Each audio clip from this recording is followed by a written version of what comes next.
লক্ষাধিক নবী পৃথিবীতে 5-7 জন ছাড়া, উপরের 5-7 জন ছাড়া যত নবী আপনি নাম বলতে পারবেন, যাদের নাম জানি কিংবা জানি না, সব সাইয়েদনা ইব্রাহিমের বংশধর। ওনার নাতিপুতি। ওনার আল্লাহ 86 বছর বয়সে দিলেন সাইয়েদনা ইসমাইল আলাইহিস সালামকে। ওনার বয়স যখন 100 তখন দিলেন সাইয়েদনা ইসহাক আলাইহিস সালামকে। দুর্ভাগ্যজনক হলেও সত্য, ইসমাইলের চেনে কোনো নবী আল্লাহ দেন নাই, কোনো নবী নাই।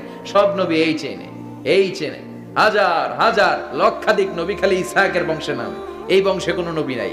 এত নবী এখানে এসেছে, এরা ভেবেই নিয়েছে ওই যে শেষ নবী, যেটা শ্রেষ্ঠ নবী, এটাও এখানেই আসবে। সাইয়েদনা ঈসা আলাইহিস সালামের পরে আল্লাহ স্টপ মেরে দিলেন। স্টপ মেরে দিয়ে 570 বছর পরে শ্রেষ্ঠ নবীটারে আল্লাহ এই চেনে পাঠিয়ে দিলেন। এজন্য আমরা হচ্ছি বানি ইসমাইল, আর এরা হচ্ছেন বানি ইসরাইল।